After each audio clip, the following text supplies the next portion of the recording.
असी जे समाज में जीऊं था जो थोड़ा मजमूई तरह असी हिकिड़े सियासी समाज में जीऊं था, असी हिकिड़े रियासत जा शहरी आहियूं, हिकु हुकूमत हेठि जीऊं था ऐं मख़सूस कानूननि जे दायरे अंदरि असांजो सॼो ॾींहुं वहिंवार आहे। पर उन समूरे वहिंवार जे बावजूदि बि असां आम तासुर इहो आहे त सियासत कोई मख़सूस माण्हुनि जो कमु आहे ऐं बाक़ी जेका वसी तरह आबादी आहे उनजो सियासत सां कुझु वास्तो न आहे। हाणे इहा ॻाल्हि बिल्कुलु सियासत जे बारे में अणपूरी सम्झे या ईअं करे चऊं त सियासत खां बिल्कुलु अणवाक़िफ़त जो नालो आहे जेका इहा सम्झ आहे। खोड़ माण्हू चवंदा आहिनि मां गैर सियासी आहियां, मुंहिंजी सियासत सां दिलचस्पी न आहे। उनजा खोड़ कारण आहिनि। हिकिड़ो कारण त इहो बि आहे त माण्हू वटि अणपूरी सम्झ आहे सियासत जे बारे में, छाकाणि त हुन वटि पूरो रियासत छा आहे, हुकूमत छा आहे, कानून छा आहे, उन सां हुनजो वास्तो न आहे या उनखे पूरी रीति सम्झे नथो। ॿियो मुख्य तरह कारण इहो आहे त असां हुन सियासत जे बारे में तसवर, नाकारी तसवर ॾाढो आम बणायो वियो आहे, जेको हुक्मरान तबक़नि तरफ़ां ठाहियो वियो आहे। आम माण्हू सम्झे थो सियासत माना ठगी, मकारी, अयारी या धुराए थो थियणु। इहो बि सच आहे, पर इहो बि अणपूरो सच आहे, छाकाणि सियासत रुॻो ठगी कान्हे। सियासत ख़ुदि ठगी जे ख़िलाफ़ हिकिड़ी वेड़े जुदोजहद बि आहे, जिते माण्हू इंसाफ़ ऐं अमन ऐं प्यार ऐं भाईचारे लाइ वेहण जे लाइ हिकिड़ो आज़ादी भरियो मुआशिरो क़ाइमु करण लाइ वेड़ करे थो। पर हिकिड़ो पासो इहो बि आहे सच त सदियुनि ताईं माण्हू ग़ुलाम, बानो, रयत, महकूम रहियो। उन नतीजे तौरु सदियुनि जी जेका नफ़्सियात आहे उहा अॼु सुधो बि अमल हेठि आहे, जो माण्हू पंहिंजो पाण खे गैर सियासी सम्झे थो, छाकाणि सदियुनि ते उहो उन समूरे वहिंवार जो हिसो ई कोन हो। ग़ुलाम बानो हुजण जी हैसियत में हुनजो सियासत सां, हुक्मरानी सां, दुनियादारी जे अहम वहिंवारनि सां ॼण त हुनजो तालुक़ु कोन रहियो। बेतालुक़ रहण जे करे उहा नफ़्सियात असांजे लाशोर में, समाजी लाशोर में अॼु सुधो बि अमल हेठि आहे ऐं माण्हू सम्झे थो त मुंहिंजो को वास्तो कोन्हे हिन ॻाल्हि सां। असांखे गैर सियासी बनाइण या गैर सियासी सम्झाइण में हिकिड़ो वॾो किरदारु अक़ीदनि जे निज़ाम जो बि आहे।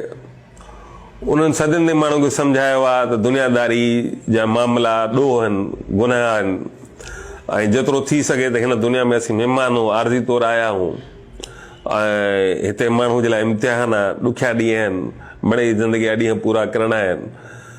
हिते दुनिया सां प्यारु करणु, दुनिया खे ठाहिणु, उनखे बहितर करणु ॾांहुं रवैयो असांजो दस्तबरदारीअ वारो रहियो ऐं बणायो वियो।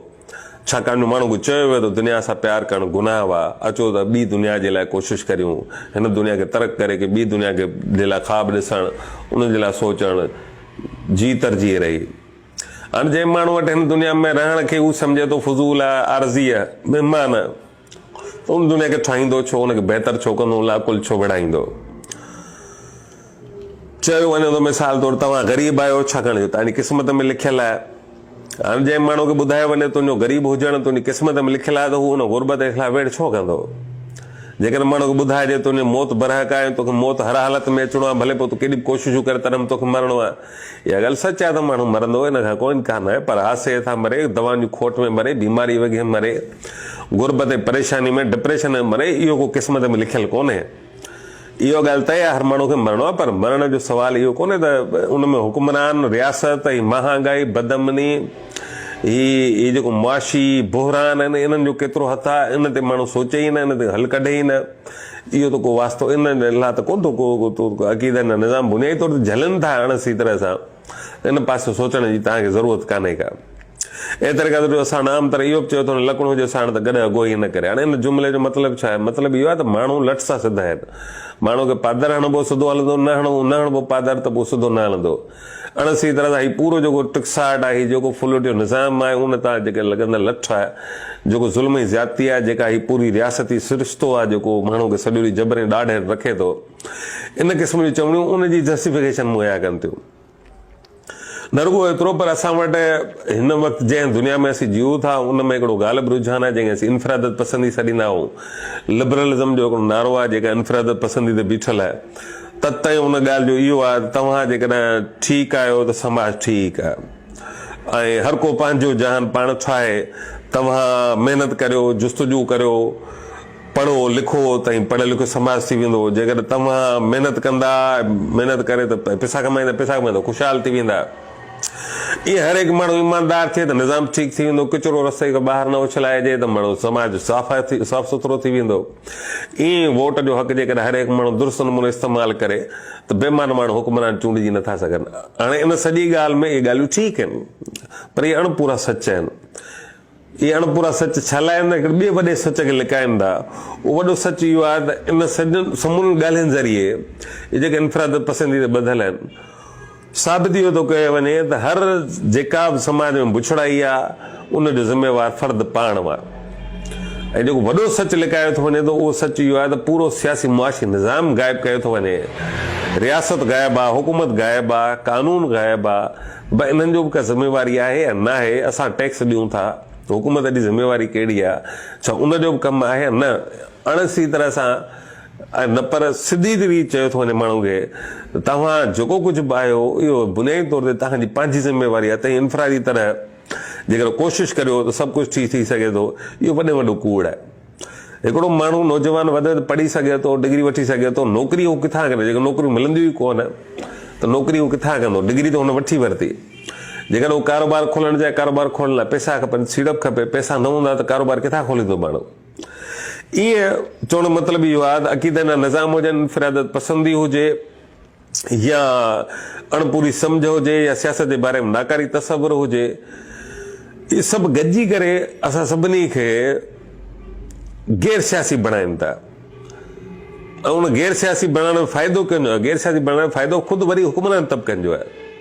छो जो हू नथा चाहिनि त जेका ताक़त हू इंजॉय कनि था उन में कंहिं ॿिए खे हिसेदार बणाइनि, कंहिं ॿिए खे उनखे वंडनि। हू चाहिनि त ताक़त फ़क़ति असां वटि हुजे, बाक़ी माण्हू जेको असांजे पुठियां गेजू हुजनि, मोहताज हुजनि, उन असांजे पुठियां डुड़ंदा रहनि।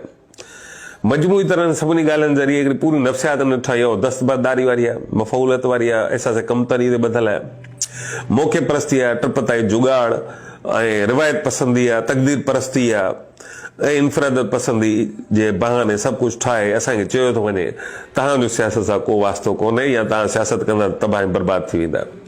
जेतोणीकि पाण सॼो ॾींहुं सियासत कंदा, सियासत सां लॻा पिया आहिनि, हुकुमरानियूं कंदा, कानून ठाहींदा, मुल्क ते कब्ज़ा कंदा, जेलूं भोॻनि था, रिश्वतूं खाइनि था, जाम कुझु कंदा, 24 आवर्स जॉब कंदा। ही वॾेरा जागीरदार, सरदार, भोतार, ही सरमाएदार, कारखानेदार सॼो ॾींहुं लॻा पिया आहिनि सियासत में, पंहिंजो जुगाड़ कनि था, 24 कलाक ॾियनि था।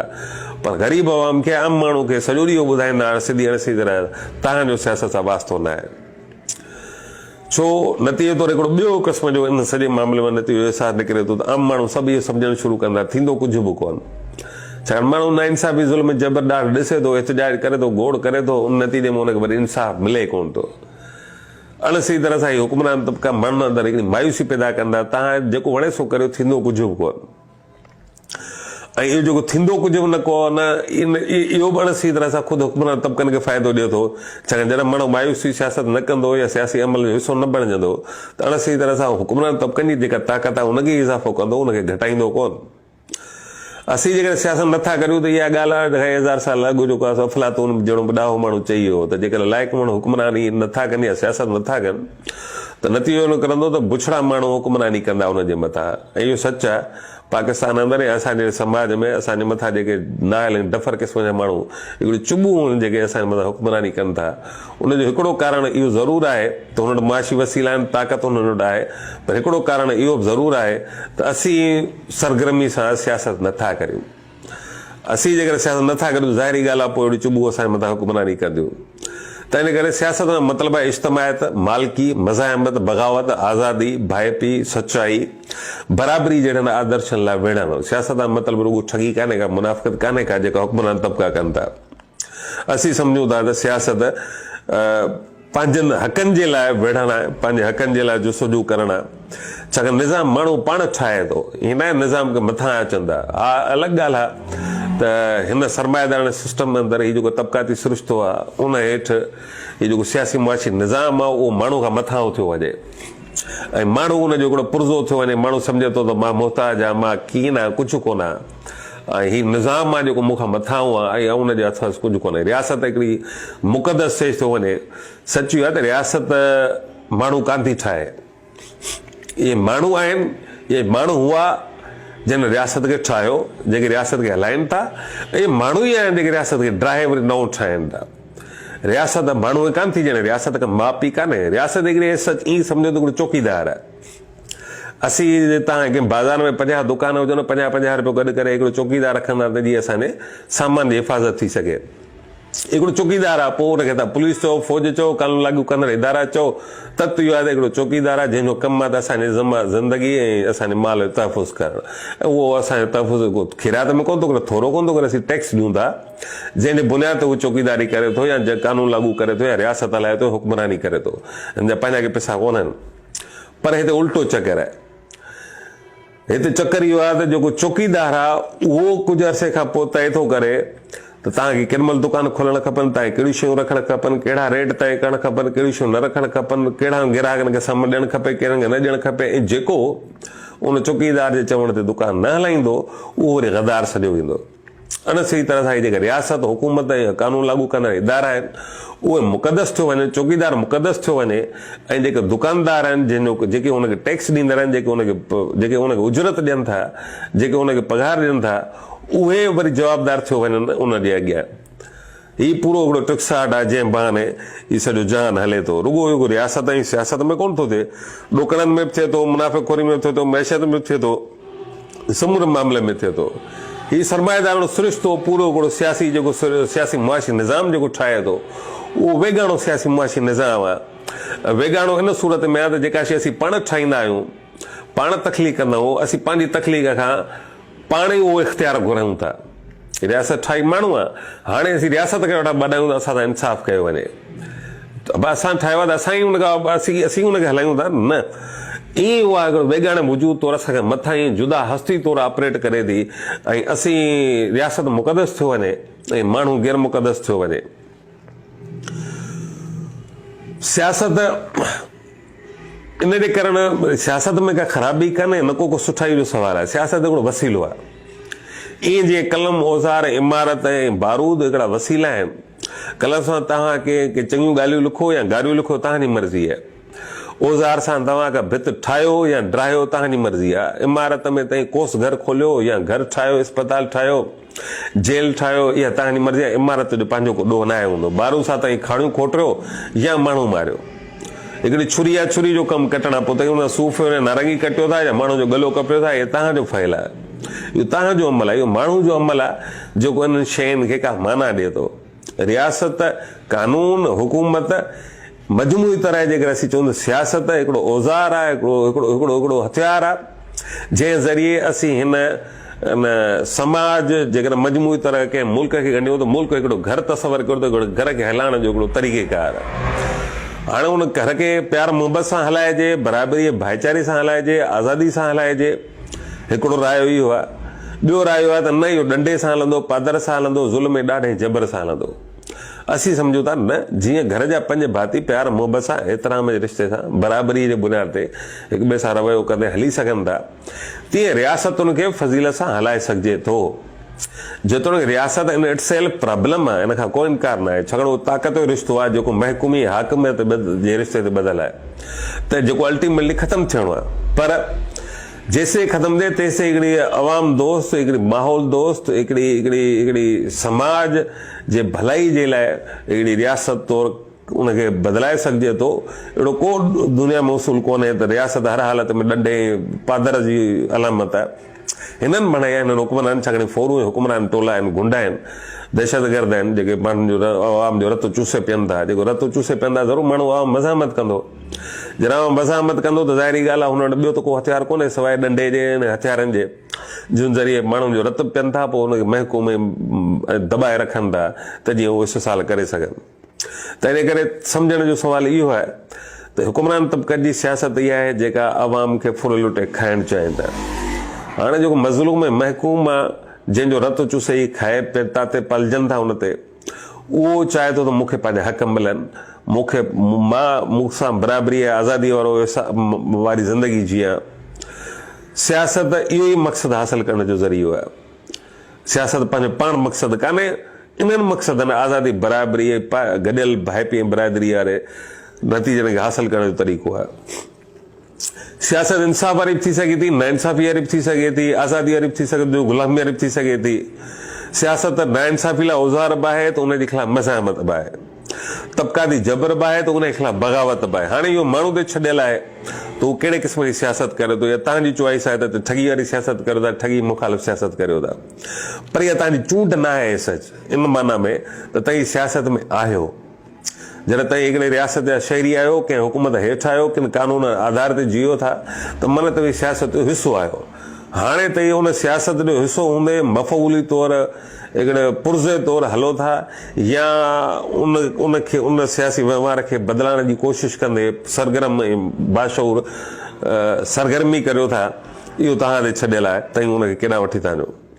इनकलाब इक़बाल लेनिन हो त उनजो चवणो हो त अवाम सियासत में सदाई खां फ़रेब ऐं ख़ुदि फ़रेबीअ जो शिकार रहियो आहे ऐं रहंदो, जेसीं ताईं अवाम इहो नथो सिखी वठे त हीअ जेको हुक्मरान तबिका ॾटा वादा वॾियूं ॻाल्हियूं कनि था, हिन जे पुठियां असुल तबिकाती मफ़ाद कहिड़ा आहिनि, जेसीं अवाम इहो नथो सिखे तेसीं सदाई ठगी ऐं फ़रेब ऐं ख़ुदि फ़रेबी जो शिकार रहंदो। सियासत असांखे छा थी फ़ाइदो घणो थी ॾिए, सियासत जी सियासी सम्झ असांखे फ़ाइदो घणो थी ॾिए। सियासी सम्झ बुनियादी तौर ते दुनिया खे सम्झण ऐं सम्झाइण लाइ हिकिड़ो नुक़्ते नज़र मुहैया करे थी, असांखे किन मंज़िलनि ऐं मक़सदनि खे तय करण जो गस मुहैया करे थी, सरगर्मी लाइ उत्साह ॾिए थी। सियासत जो मक़सदु किन आदर्शनि खे माणण जो ज़रियो आहे जेको, ऐं ख़ुदि सियासत हिकिड़ो माण्हू सम्झंदा सियासत को कंटिन्यू रहंदी ता क़यामत रहंदी, अहिड़ी का ॻाल्हि कान्हे।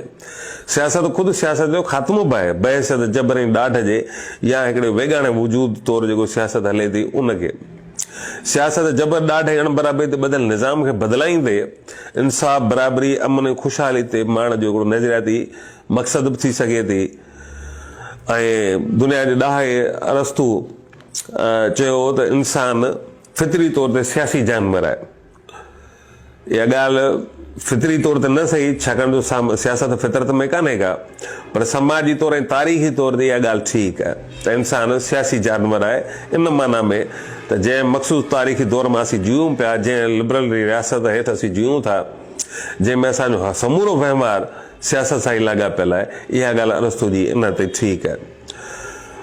ऐं ॿियो हिकिड़ो इनकलाबी अॻवानो जंहिंजो नालो फ्रेडरिक एंगल्स हो, उन चयो त जेकॾहिं असीं आम तासुर त इहो आहे न जेकॾहिं माण्हू सियासत कंदो शायदि दरबदर थींदो, रुली वेंदो, पर फ्रेडरिक एंगल्स चयो त पोरियतनि खे जेकॾहिं माण्हू सियासत खां परते रखण वारी तबलीग करे थो त उनजो ॿियो मतिलबु इहो आहे त असीं चाहियूं था त पोरियत सरमाएदार सियासत ॾांहुं पर सरमाएदार सियासत जे हेठि यरगमाल रहनि, उनजे चंबे हेठि रहनि, उहा को आज़ादी न माणे सघनि।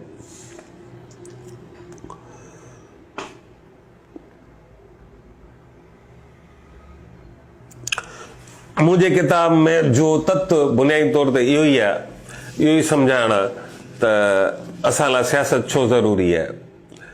जंहिं समाज में असीं जीऊं था उन में घणे तणो असांखे गैर सियासी बणायो वियो आहे, ऐं असांखे सुबुह शाम इहे वाइज़ ॿुधाया पिया वञनि त तव्हां सियासत न करियो, या न चयो नथो वञे त अमलनि इहो साबित कयो थो वञे तव्हांखे सियासत करण जी का ज़रूरत कान्हे। मूं हिन किताब में इहो ई सम्झाइण जी कोशिशि कई आहे त सियासत आहे छा ऐं उनजो असां सां लाॻापो कीअं आहे। किताब बुनियादी तौर ते टिनि हिसनि ते मुश्तमिल आहे। हिकिड़ो हिसो सियासत जे बारे में आहे त सियासत छा आहे, ॿियो हिसो सियासत जी फिक्री ओसर आहे जेको मुख़्तलिफ़ मुफ़करनि मुख़्तलिफ़ दौरनि में पेश कई आहे, टियों हिसो सियासी नज़रियनि ते बहस हेठि आणे थो। असां वटि सियासत ते लिखियो घणो वियो आहे, मिसाल तौरु पंहिंजो हैदर बजोतोई, जेम्स हैदरसूप अली जो जाम सागी ताईं, इब्राहिम जो साहब ताईं खोड़ माण्हुनि सियासत ते लिखियो आहे, सियासी इशूज़ ते लिखियो आहे, पर सियासत बज़ाति ख़ुदि छा आहे इन मौज़ू ते असां वटि सिंधी में मवाद तमामु घटि आहे। मूं इन खोट खे पूरो करण जी कोशिशि कंदे हीअ किताब लिखियो आहे। ऐं उमूमी तरह असां वटि सियासत ते ॻाल्हायो तमामु घणो ईंदो आहे, रायज़नी कई वेंदी आहे, सुवाल कया वेंदा आहिनि, बहस हेठि आंदो वेंदो आहे, इहो सच आहे। पर तमामु थोरा माण्हू हूंदा आहिनि जेके सियासत कंदा आहिनि, पर उनखां बि घटि माण्हू आहिनि जेके सियासत खे बहसियत मौज़ू तौरु पढ़ंदा आहिनि या सम्झण जी कोशिशि कंदा आहिनि। मां सम्झां थो त सियासत जेसिताईं करण जो सुवालु आहे, जेसिताईं उन ते ॻाल्हाइण जो सुवालु आहे, इहे ॿई ज़रूरी आहिनि, पर उनखां अवल ज़रूरी आहे त उनखे सम्झो वञे। ऐं उन ई खोट खे पूरो करण लाइ मूं हीअ किताब लिखियो आहे। असांखे सियासत खां परते रखियो थो वञे, उन जा खोड़ सारा कारण आहिनि। उन ते आउं मुख़्तसर रोशनी विझण जी कोशिशि करियां थो।